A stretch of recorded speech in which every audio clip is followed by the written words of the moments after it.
Hi, this week we're going to talk about the science of weight loss and what I think is the most important thing you need to understand if you're going to lose weight. And that's the sort of calories view versus the hormonal view, how they're not actually different, and that the hormonal view is actually more comprehensive and thus more conducive to getting you to lose weight. And it's coming right up.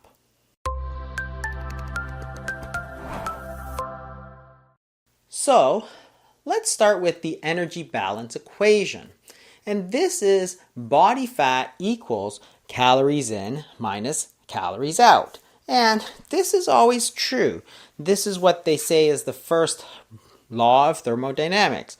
That is, you can't create or destroy energy, so therefore this must always be true. And it is. However, what it doesn't mean is that cutting calories equals lower body fat, because there's actually three variables in this equation.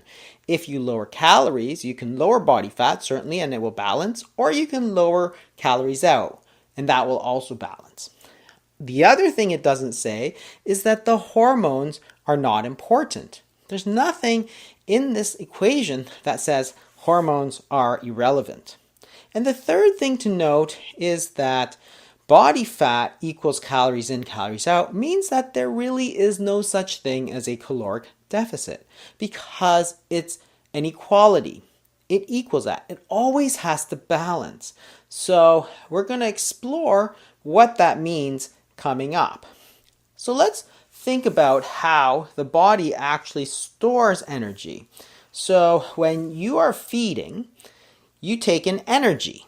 So if you think about a coal burning power plant, for example, I've represented this as coal. Then when you put in that coal, the power plant can do one of two things with it. It can burn it for energy, or it can store it. And the important thing is that when the insulin is high, that is, you cannot take the energy from storage and burn it, because the arrows don't go that way. So the hormones are important because it tells the body which way the energy flows. When insulin is high, energy is going to flow either into storage or metabolism, which is burning, but it's not going to flow from storage into metabolism. So let's put that into the body's terms. So food energy is calories. That is what it is. Whenever you eat, insulin is going to go up, and you can store it either as sugar, which is called glycogen, or body fat, which is through the process of de novo lipogenesis. Or you can burn it, and that's through metabolism, and that's all the energy that the kidney and the brain and the heart needs. And there's exercise. Of the two, metabolism is far more important than exercise. The number of calories you burn during exercise tends to be much smaller than what you use to generate body heat and the rest of normal metabolism. Fasting, when you don't eat, insulin is going to go down. And when insulin goes down, what happens is that the arrow changes so that you can go from storage into burning. And you can only do that if insulin is low. So insulin, we say, inhibits lipolysis, which is just a fancy way of saying that high insulin levels are going to stop you from burning fat. So the ways that we store energy is through fat and glycogen.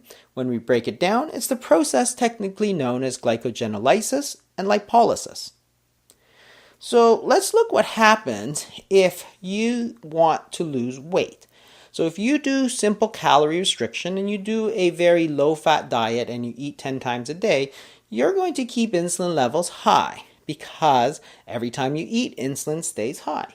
So let's assume, for example, that you eat 2,000 calories a day and you burn 2,000 calories a day.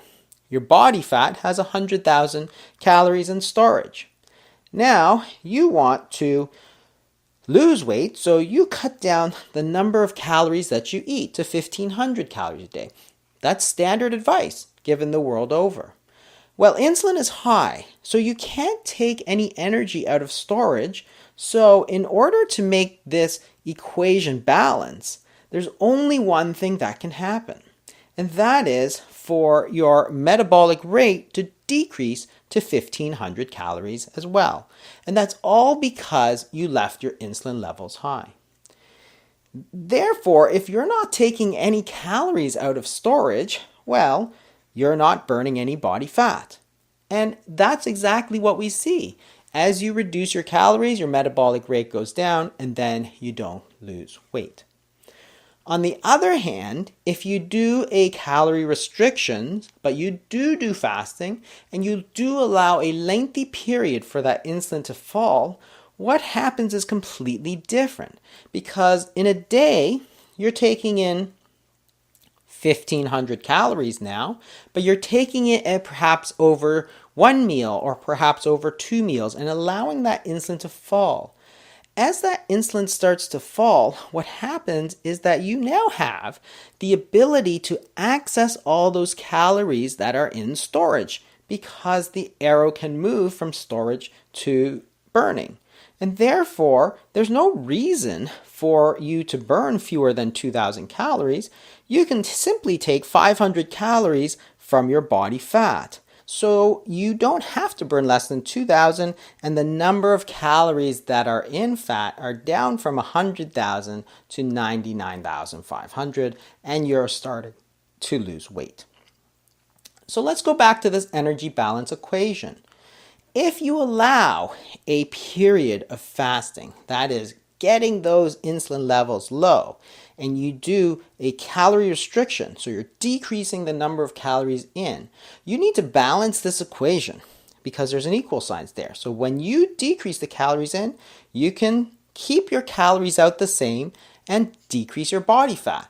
Perfect, that's what you want to do. But you can only do that if you fix the hormonal problem. If, on the other hand, you keep your insulin levels very high, and this happens if you're eating a lot of carbohydrates, if you're eating all the time, but also in the condition of insulin resistance, so it makes it more difficult to lose weight. If you keep your insulin high and you reduce your calories in, that insulin is not going to allow you access to body fat, so the only way you can balance this equation now is to decrease your calories out. That's when your metabolic rate goes down. You're going to generate less body heat. You're going to feel cold. You're going to feel tired because your body doesn't have the energy.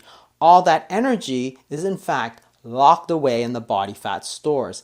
It's in fact lowering that insulin level that allows you to access that body fat. So the hormonal theory of weight loss is not different than the caloric theory. They're not saying different things, but the hormonal theory is saying that you need to pay attention to the hormones, which is predominantly insulin, so that you can have access to those body fat stores so you can in fact balance that energy equation.